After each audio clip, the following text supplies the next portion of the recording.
మన నమ్మకం తండ్రి ఇంకా వేలాది ఉన్నాం ప్రభావ. ఈరోజు ప్రభావ ఆదివారం సంబంధం ప్రభావ కూడా ఇక్కడ ప్రభావ కూర్చొని ప్రభావ కూడా మీ యొక్క వాక్యాన్ని మించిన ప్రభావ కూడా దీని వాక్యాన్ని ప్రభావ దాన్ని వచ్చి దాన్ని ఉంచకున్న ప్రభావ అలా వాక్య ప్రకారం ఒత్తుకునే చూసుకొని దాని ప్రకారం నడిచినందుకు మాకు మంచి మనసును దయచేయని వెళ్తున్నాం ప్రభావ. అలాగే ప్రభావ చిన్న మంది భయపడుతుందని సెలవిచ్చారు ప్రభావ కూడా ఇంట్లో ప్రభావ కూర్చొని ప్రభావ మీ యొక్క వాక్యాన్ని ప్రభావ పరిశోధించి ప్రభావ దాని ప్రకారం నడుచుకున్నందుకు మాకు మంచి మనసును దయచేయని వెళ్తుంటూ ఇచ్చిన ప్రార్థన ఏసునామములో ప్రార్థించి అడిగి పెట్టుకున్నాం తండ్రి.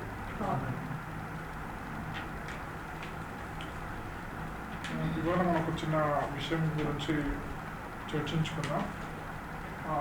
ఇలా అందరూ క్రైస్తవులు బాప్తిజం పొందడానికి ఒకే ఒక మెయిన్ ఉద్దేశం ఏంటంటే తిరిగి చనిపోయిన తర్వాత మనము రెండవ రాకప్పుడు యేసు వచ్చి మనల్ని నిత్య జీవానికి తీసుకువెళ్తారనే ఉద్దేశంతో మనము అందరం బాప్తిజం తీసుకున్నాము.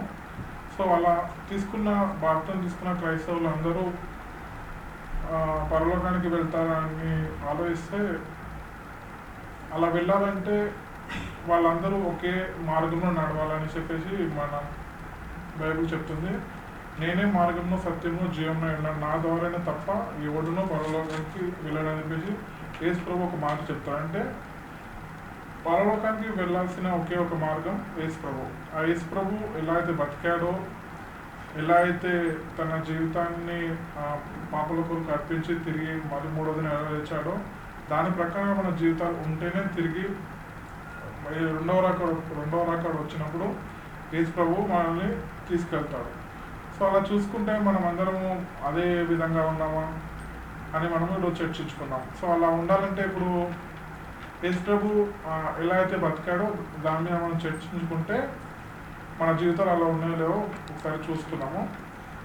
ఇప్పుడు మన బైబిల్లో చూసుకుంటే మనకు అపోస్తలుడైన పౌలు మనకు ఒక చెప్తాడు కూడా, మీరు ఏమి వినుచున్నారో జాగ్రత్తగా చూచుకోండి అంటున్నాడు. జాగ్రత్త మనం ఎప్పుడు చెప్తామంటే ఏదన్నా మనము జాగ్రత్త అంటే లోక విషయంలో జాగ్రత్త చూసుకున్నట్టయితే ఇప్పుడు ఎప్పుడు నేను బయటకు వెళ్తున్నాను, ఏదైనా ప్రయాణానికి వెళ్తుంటే జాగ్రత్త అని చెప్తానంటే దినములు చెడ్డమంటే బంచులు ఇప్పుడు ఇంతలోనే కనబడి అంతలో మాయపోయి ఆవిరి వంటి వారు మనం.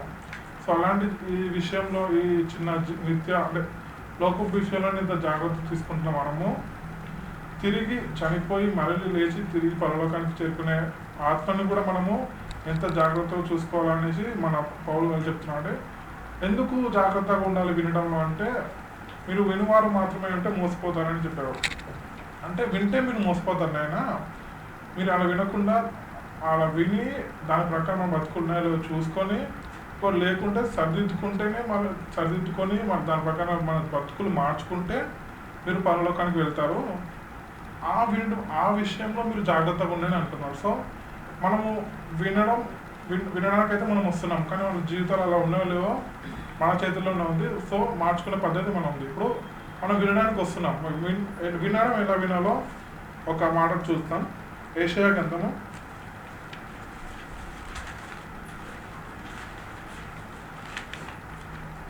34:16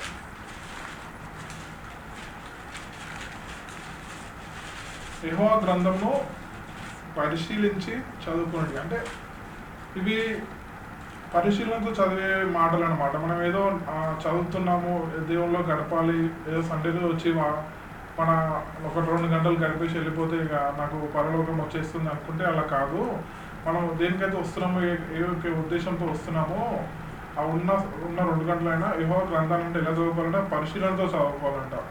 ఎలా అంటే ఏముంది, ఒక్కొక్క అక్షరానికి మీనింగ్ ఏంటిది, ఇదే మాట ఇంకొక దగ్గర రాసి ఉందా, దీనికి అర్థం వస్తుంది. సో అంటే పరిశీలనతో చదివితేనే మనకు అర్థమవుతుంది అంటున్నారు. సో దీనికి సంబంధించి మనం ఇంకో మాటను చూద్దాం. కీర్తనలు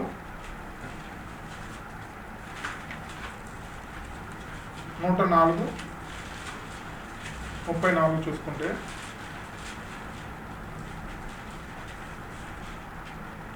ఆయనను కూర్చిన నా జ్ఞానము ఆయనకు ఇంపుగా ఉండును కాక, నేను యెహోవాయందు సంతోషించేదను. అంటే ఇప్పుడు మనం వాక్యాన్ని చదువుకోవడానికి కూర్చున్నప్పుడు మనము ఎలా ఉండాలంటే మెడిటేషన్, ధ్యానం అంటే మెడిటేషన్ ఎలా చేస్తాము మనము?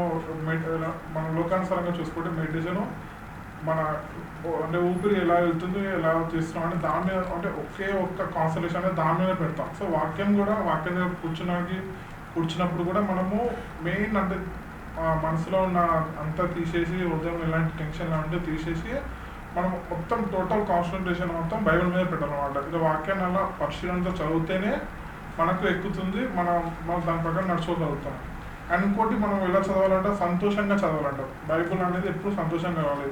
ఏదో మనము ఇప్పుడు బయటకు వెళ్తుంటే ఒక 2 వచనాలు చదువుకొని వదిలేసి అట్లా కాకుండా, ఎప్పుడైతే బైబిల్ కాడికి వస్తారో ఆ ఉన్న సమయము ఎప్పుడు పూర్తి పరిశీలనతో, పూర్తి ధ్యానంతో, అంటే మెడిటేషన్ అయితే ఎలా అయితే టోటల్ 100% కాన్సన్ట్రేట్ ఎలా చేస్తారో అలాగే బైబిల్ దగ్గరికి వచ్చినప్పుడు కూడా అదే కాన్సన్ట్రేషన్ తోటి, అదే సంతోషంగా ఉండాలంట. సంతోషంగా చదివితేనే బైబిల్ మనకు అర్థమవుతుంది.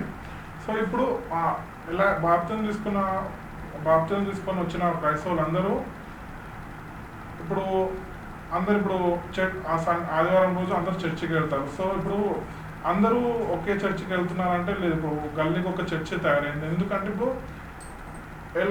లోకం ఎలా ఉందంటే మనుషులకి మెప్పు పొందుతుంది, కానీ నాకు రావాల్సిన ఘనత ఏమైనా తండ్రైన దేవుడు అనమాట. ఇప్పుడు వీళ్ళకి లోకంలో మనుషులకు ఘనత వస్తుంది కానీ తండ్రికి ఘనత రావట్లేదు. ఎందుకంటే బోధలు వేరైపోయాయి. ఎలా అంటే ఇప్పుడు ఒక్కరు చెప్పే బోధ ఇంకొకరికి నచ్చట్లేదు, ఇంకొకరు చెప్పినప్పుడు ఇంకొకరికి నచ్చలేదు. అందుకనే ఇప్పుడు కొందరు క్రైస్తవులు మా పాస్టర్ లేనప్పుడు కొందరు చర్చికి వెళ్ళడం మానేస్తారు. ఎందుకు వెళ్ళాలంటే మా పాస్టర్ గారు ఊరికి వెళ్ళాలంటారు. అలా అంటే ఇప్పుడు ఎందుకంటే ఇంకో చర్చలు చాలా ఉన్నాయి, అలా వెళ్ళొచ్చు. అంటే బోధ విషయంలో మీరు జాగ్రత్తగా ఉన్నట్టే. చర్చలు చాలా ఉన్నాయి, గల్లికో చర్చి ఉంది, జనాలు ఎక్కువ ఉన్నారు, అన్నీ ఉన్నాయి. కానీ బోధ విషయంలో మీరు జాగ్రత్త. అంటే ఇక్కడ చెప్పే బోధ మనల్ని చనిపోయిన తర్వాత తిరిగి పరలోకానికి తీసుకెళ్తుందా లేదా, అదొక మెయిన్ పాయింట్ తోటి మనం ఎక్కడికైనా వెళ్తే అదే మెయిన్ పాయింట్ తీసుకోవాలి.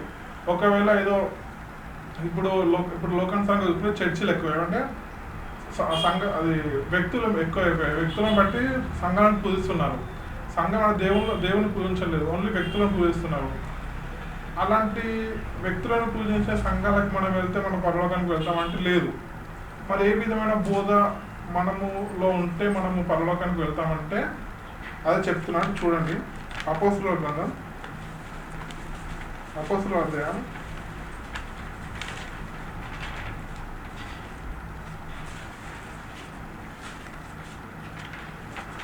2:41 చూసుకున్నట్టయితే, కాబట్టి వాక్యము అంగీకరించిన వారు బాప్తిసం పొందిరి.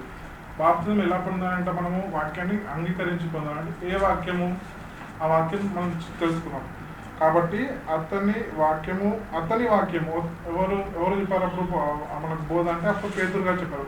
ఎవరు విషయం చెప్పారు? తండ్రి యేసుక్రీస్తు అనే మాటలు చెప్పారనమాట. అతని వాక్యము అంగీకరించిన వారు బాప్తిసం పొందిరి. ఆ దినమందు ఇంచుమించు 3,000 మంది చేర్చబడి, అంటే సంఘంలో చేర్చబడి, మొదలుగా చేర్చబడి క్రైస్తవులు.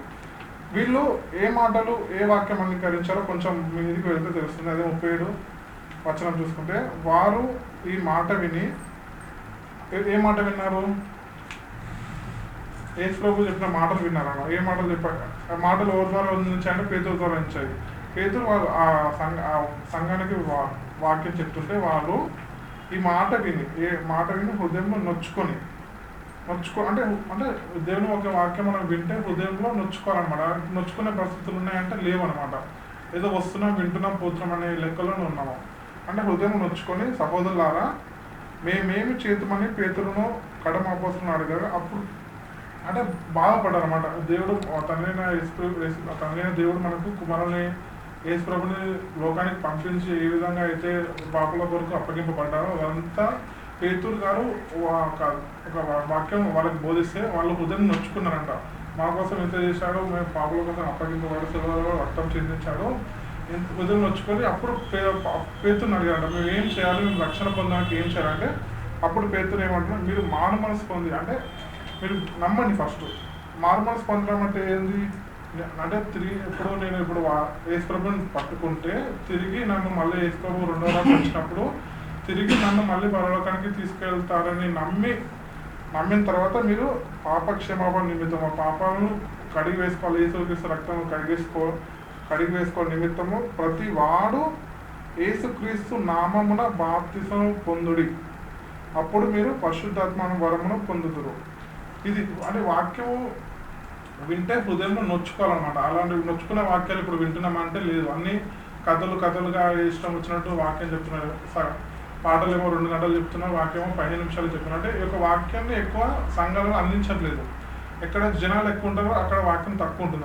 అదొకటి గుర్తుపెట్టుకుంటే మనము ఏ వాక్యం పట్టుకుంటే మనము పరలోకానికి చేరుకుంటామో, మనము నిజం తెలిసిన మనమే లోకానికి అందించాలి. అండ్ ఇంకోటి ఇప్పుడు అదే అపోస్తలుల గ్రంథము 2వ అధ్యాయం 46 చూసుకున్నట్టయితే వారు ఎలా అంటే వాళ్ళు నొచ్చుకున్న వారు 3000 మంది బాప్తిజం తీసుకున్నారు కదా ఒకటే రోజు. వాళ్ళు ఎలా ఉన్నారో, వాళ్ళ జీవితం ఎలా ఉందో చూస్తే, మరియు వారు ఏక మనస్సులు అంటే 3000 మంది ఒకే మనసుతో ఉన్నారంట, ఒకే మాట మీద ఉన్నారంట. అది ఒకే మాట మీద ఉన్నారంటే ఇప్పుడు సంఘాలలో చూసుకున్నట్టు అది లేదు. పాస్టర్కి నచ్చింది వాళ్ళ కొడుకు నచ్చదు లేదు, కొడుకు నచ్చింది పాస్టర్ నచ్చదే లేదు, పాస్టర్కి నచ్చింది సంఘస్థులకు నచ్చదే లేదు, సంఘస్థులకు నచ్చింది వేరే వాళ్ళకి నచ్చదు. అంటే ఒక్కొక్క ఉద్దేశంతో సంఘాలు నడుస్తున్నాయి అన్నమాట. కానీ ఇక్కడ చూసుకున్నట్టయితే మొదటి క్రైస్తవులు అనబడిన వీళ్ళు చూసుకున్నట్టయితే ఏమవుతుంది, వాళ్ళందరూ ఏకం అంటే ఒక్కటే మాట మీద ఉన్నారంట. ప్రతి దినము దేవాలయంలో తప్పక ప్రతిదినం అంటే మనం ఎక్కడ అంటే మనకు ఒకేలా ఇటు చూసుకోవాలి, ఇటు వాక్యం చూసుకోవాలి. కానీ మనకు ఎలా అయినా కూడా ఇప్పుడు మనకు పడుకునే టైంలో ఒక 2 గంటలన్న దేవుడికి అందించే మనసు కూడా మనం కలిగి ఉండాలి.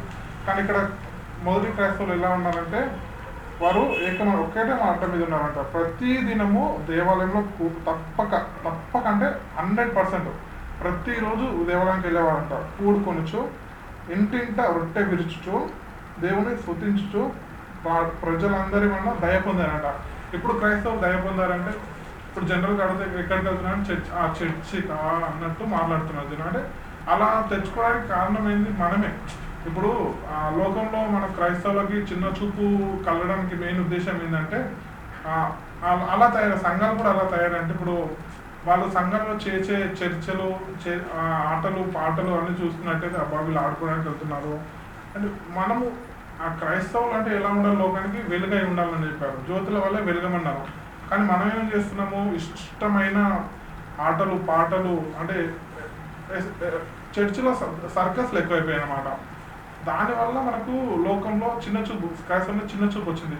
ఆ క్రైస్తవుడిని తేవడం మనకి లోకానికి వెలుగు అన్నాడు. కానీ ఇక్కడ చూసుకున్నట్టయితే మా చర్చి కానీ చిన్న చూపు అయిపోయింది వాక్యం. అలా ఉన్న తప్పు అంటే తప్పు ఒరిజిన్ అంటే మన క్రైస్తవులను చేసామంటే మనం నిజమైన బోధలో లేదు, మనం నిజమైన వ్యక్తిని పట్టుకోవాల్సింది యేసు ప్రభుని. కానీ ఇక్కడ పట్టుకునేది వ్యక్తులను పట్టుకుంటున్నారు. కానీ అసలైన నిత్య జీవానికి కారకుడైన యేసు ప్రభుని మాత్రం మనం వదిలిస్తున్నాం.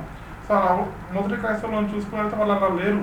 వాళ్ళందరూ ఒకే మాట మీద ఉన్నారు. ప్రతి దినము తప్పక 100% దేవాలయంలో కూడుకొంచున్నారా. ఇంటింట ఎవరైతే 3000 మంది ఉన్నారో ప్రతి ఇంట రొట్టె విరుచుచు అందరి వాళ్ళు దయ పొందారంట. ప్రజలందరూ దయ పొందారంట. ఇక్కడ మనం దయ పొందామంటే లేదు. ఇంకో విషయం చూసుకున్నట్టయితే గలతీయులకు ఇది ఈ బోధలో మనం ఉంటే గలతీయులకు వెళ్ళే ముందు అదే అపోస్తుల కార్యంలో 2వ అధ్యాయము 42 చూసుకున్నట్టే వీళ్ళు అపోస్తుల బోధ ఎందును అంటే మనము పరలోకానికి వెళ్ళాల్సిన ఏ బోధలో మనం ఏ బోధలో ఉంటే మనం పరలోకానికి వెళ్తామంటే ఇదే బోధ. ఏ బోధ? అపోస్తులు ఎప్పుడు చూసినా ఎవరికి మెప్పు తెచ్చారు, ఎవరికి ఘనత తెచ్చారంటే యేసు ప్రభుకే ఘనత తెచ్చారు. ఎందుకంటే వాళ్ళు యేసు ప్రభుతో ఉన్నారు, యేసు ప్రభు జీవితాన్ని కళ్ళకు కట్టి చూశారు. మేము కళ్ళకు కట్టిన వాటిని విన్న వాటిని చూడక మనము చెప్పక మానమన్నారంటే 100% మేము చెప్తాం. మీరు మా తలలు తెగొట్టినా మమ్మల్ని చంపేసినా మేము మాత్రం యేసుక్రీస్తు గురించి చెప్పక మానమన్నారు. అంటే చెప్తే మనము యేసుక్రీస్తు గురించి చెప్పాలి, చేస్తే యేసుక్రీస్తు ఎలా అయితే బతికాడో 33 సంవత్సరాలు ఎలా బతికాడో అలాంటి బతుకు కూడా మనము కలిగి ఉండాలి. అలాంటి బతుకు మనం అంటే ఈ యొక్క బోధలో మనం ఉంటే మనం నిత్య జీవానికి వెళ్తాం అన్నమాట. వాళ్ళు ఎలా ఉన్నారో చూద్దాం. వాళ్ళు బోధ ఎందు సహవాసం ముందు అంటే ఒక్కరికి సహవాసం అంటే ఇప్పుడు సహవాసం అంటే కూడుకోవడం. ఇప్పుడు చర్చికి వచ్చిన సంఘాలు 2-3 అయినా కూడా ఒక్కరి బాగోలు ఇంకోటి అంటే మన సహోదరుల విషయంలో కూడా మనం జాగ్రత్తగా ఉండాలి. ఒకవేళ తప్పిపోతూ ఉంటే వాళ్ళు ఇప్పుడు దేవుని క్రీస్తు నుంచి తప్పిపోతా ఉంటే, దేవుని నుంచి తప్పిపోతా ఉంటే, నాయన ఇది కాదు మనం వచ్చింది ఇది అని చెప్పి వాడిని మళ్ళీ గాడిలో పెట్టాలన్నమాట, మళ్ళీ లైన్లోకి తీసుకోవాలి. అలా సహవాసంతో మనం ఉండాలి. ఇంకో ఎలా ఉండాలంటే రొట్టె విడిచుటేందుకు, రొట్టె అంటే ఇప్పుడు మనం రొట్టె తీసుకుంటాం కదా, అప్పుడు కూడా మనము మన బతుకుల ఉండేలో చూసుకోవాలి. ఇంకోటి ప్రార్థన చేయడం ఎడతెగక ఉండాలి. ఇప్పుడు ప్రార్థన చేయమంటే సంకోచిస్తున్నారు జనాలు, నాకు రాదు అంటున్నారు, కానీ ఇలా ఉండకూడదు అంటున్నారు. అపొస్తలులు మొదటి క్రైస్తవులు వాళ్ళు లేరు, ఎడతెగక ఎప్పుడు దేవునికి అటాచ్మెంట్లో ఉన్నామంట. మనం కూడా అలా ఎప్పుడు 100% 24 hours 24/7 మనం దేవునికి అటాచ్మెంట్ ఉంటేనే మళ్ళీ యేసు ప్రభు ఎప్పుడైతే తిరిగి రెండవ రాకడ వచ్చినప్పుడు వస్తాడో అప్పుడు మనం తిరిగి మనం తీసుకొని వెళ్తాం, లేకపోతే మనము వెళ్ళము. అలాగే మనం గలతీలకు చూసుకున్నట్టయితే ఇది మెయిన్ బోధ. అంటే ఇప్పుడు ఇది జాగ్రత్తలు బైబుల్ ఎందుకు చెప్తున్నా అంటే, మీరు ఏ వింటున్నా జాగ్రత్తగా చూసుకోండి అంటే, చర్చిలలో ఇదే అపోస్తుల బోధ ఉంటే అందరూ పరలోకానికి వెళ్తారు. కానీ బైబిల్లో చూసుకుంటే ఎవరో కొందరు అన్నారు. బైబిల్లో ఎవరో మొత్తం గాలిస్తే యూదా దేశం అని యోబు ఒక్కడు దొరికాడు. అలాంటి ఇప్పుడు అందరూ అన్ని సంఘాలలో అపోస్తుల బోధ జరిగితే అందరూ పరలోకానికి వెళ్తారు. కానీ అలా జరగట్లేదు. ఎందుకు జరగట్లేదో చూద్దాము. గలతీయులకు రాసిన పత్రిక 1వ అధ్యాయము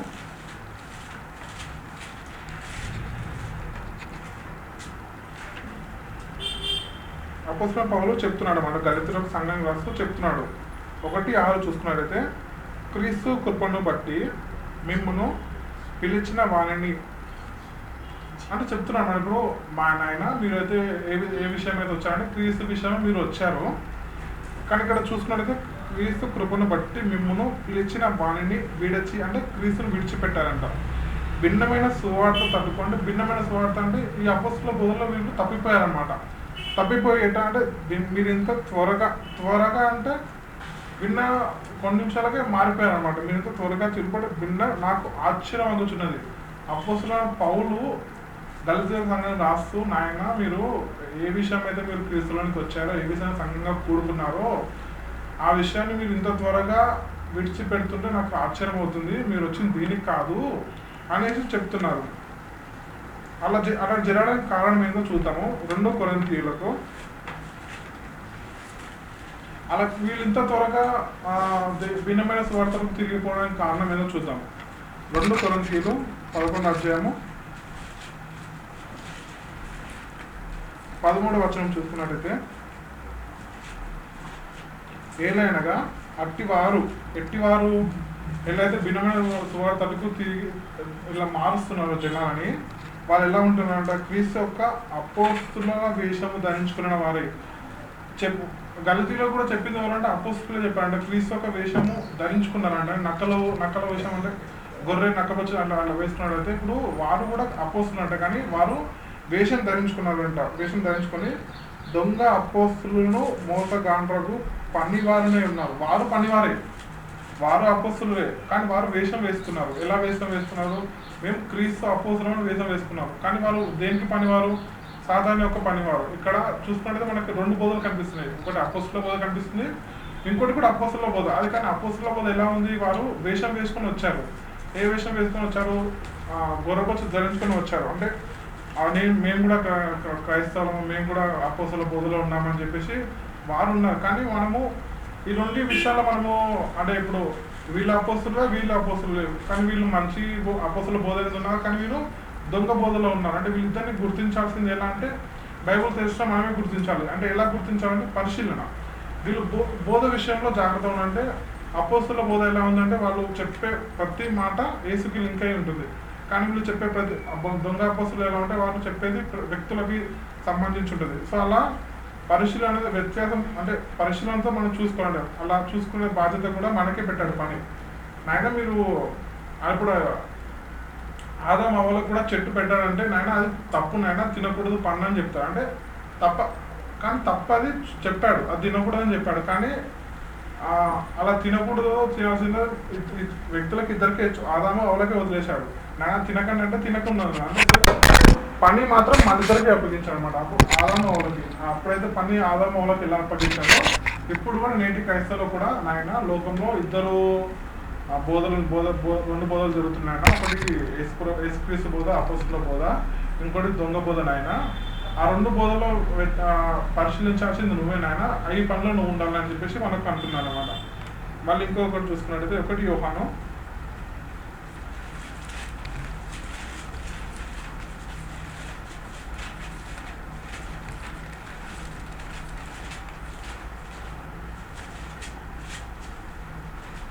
4వ అధ్యాయం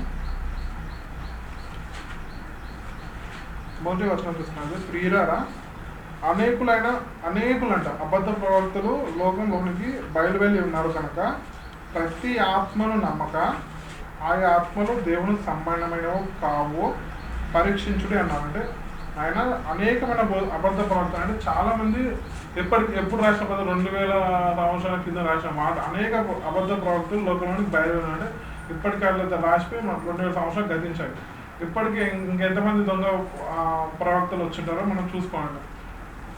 మరి ఇక్కడ ఏం చెప్తున్నా లోకంలోనికి బయలువెళ్ళి ఆల్రెడీ వెళ్ళిపోయారంట. మనకి ఏం ఇస్తున్నట్టు అంటే ప్రతి ఆత్మను నమ్మక అంటే ప్రతి ప్రవక్తను నమ్మక ప్రతి బోధకుని నమ్మక ఆయా ఆత్మలు దేవుని సంబంధమైనవో కావో పరీక్షించుడి. ఎలా పరీక్షించాలో కూడా పరీక్షించే పని మనకి చెప్పాడు. మరి ఎలా పరీక్షించాలి ఆయన అంటే ఇంకో వచనం చూస్తుందాం. అదే అపోస్తలుల కార్యంలో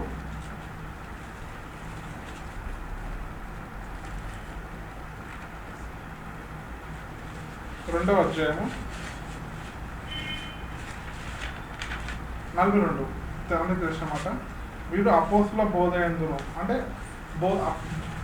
రెండు ప్రవక్తలు అంటే దేవుని ఆత్మ ఉంది, దెయ్యం ఆత్మ ఉంది. దేవుని ఆత్మ బోధ ఎలా ఉంటుందంటే వాళ్ళు అపోస్తలుల బోధ యందును సహవాసం యందును రొట్టె విరుచుట యందును ఎడతెగక ప్రతిదినము ప్రార్థన చేస్తూ ప్రతిదినము దేవునికి అటాచ్మెంట్లో 24/7 దేవునికి అటాచ్మెంట్లో ఉంటే ఆత్మ అంటే దేవుని ఆత్మ అంట.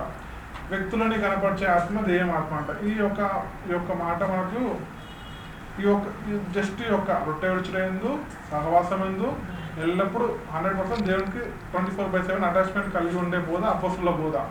కానీ ఇది ఇలా కాకుండా మనకు వ్యక్తులని పరిచయం చేస్తూ వ్యక్తులని కనపరిచే బోధ దెయ్యం బోధ. సో నాయన అలాంటి బోధ దెయ్యం బోధ నాయన అలా ఉండకుండా మీరు ఎల్లప్పుడూ అపోస్తలుల బోధ యందు ఉండి దాని ప్రకారంగా మీ జీవితాలు ఉంటేనే మీరు పరలోకానికి వెళ్తాం. సో మనము ఉండే బోధ కూడా మన బోధ విషయంలో కూడా మనం జాగ్రత్తగా చూస్తాం. అంటే అన్ని బోధలు ఒకే రకమైనవి కావు. ఎలా అయితే అబద్ధ ప్రవక్తలు వచ్చి అలా గలితీయుల సంఘం వాళ్ళే ఇంత త్వరగా తిరిగిపోవడం నాకు ఆశ్చర్యం అవుతుంది. పౌలు గారు చెప్పిన వాక్యాలు విని కూడా వాళ్ళు త్వరగా తిరిగిపోయారట వాక్యం విని. సో అలా ఉండకుండా మనము ప్రతి ఆత్మను నమ్మకుండా ఆ ఆత్మ దేవుని సంబంధమైన కావో చూసుకొని దాని ప్రకారం మన జీవితాన్ని మార్చుకుంటే మనం తిరిగి పరలోకాన్ని చేరుకుంటాం. సో అందరు కళ్ళు మూసుకున్నట్టు ప్రార్థన చేసుకుందాం. పరలోకమందు మాట్లాడదండి, మీకు వేలాది వందనాలు కృతజ్ఞతలు తెలుసుకున్నాం కదా. ఈరోజు ప్రభావ కూడా ఈ యొక్క బోధలో ఉంటే ప్రభుత్వం తిరిగి పరలోకానికి చేరుకుంటామని ప్రభావ. ఒక బైబిల్ని పరిశీలిస్తే పరిగెత్తే ప్రభావ అపోస్తలుల బోధ ఏంటంటే ప్రభావం తిరిగి పరలోకాన్ని చేర్చుకుంటామని ప్రభావ. దేవుడు లోకంలో ప్రభావ అనేక అబద్ధ ప్రవక్తలు బయలుదేరి ఉన్నారు ప్రభావ. దేవుడు ప్రభావ అలాంటి ప్రవక్తలు ప్రభావ ఎన్నో వాక్యాలు చెప్తున్నారు ప్రభావ. అంటే ఇంకో వాళ్ళు వేషం తీస్తే ఒక అపోస్తలులు అని చెప్పుకోవచ్చు, వేషం ధరించుకున్న ప్రభావ. కొంతమంది క్రైస్తవులను ప్రభావ కూడా సాతాను యొక్క పనివారిగా మార్చున్నారు ప్రభావ. మనకి వాళ్ళలో పడుతున్న ప్రభావ అలాంటి వాక్యం ప్రభావ అపోస్తలుల బోధ ఎంత ఉందో లేదో దాని ప్రకారం పరిశీలనతో చదివి మనసును మనం దయచేసి పెట్టుకున్నాం ప్రభావ. ఎలా అయితే ప్రభావ బైబిల్లో ప్రభావ చెప్పిన వాక్యాలు ప్రభావ తిరిగి ఇంటికి వెళ్ళి పరిశీలనతో చూసుకున్నారు ప్రభావ. అలాగే ప్రభావ అలాంటి మనసును కూడా మనం దయచేసి పెట్టుకున్నాం ప్రభావ. బోధ విషయం మాకు జాగ్రత్తగా కలిగి సాంక్షన్ లేకున్నాం ప్రభావ. అలాగే ప్రభావ యొక్క వాక్యాన్ని ప్రభావ మేము దీన్ని వదిలేకుండా ప్రభావ తిరిగి మా దాని ప్రకారం భక్తులను మార్చుకోవడానికి సాంక్షన్ వేసుకుంటూ ఈ చిన్న ప్రార్థన వేసుకున్నామో ప్రార్థించి అడిగి పెడుతున్నాను తండ్రి. ఆమేన్.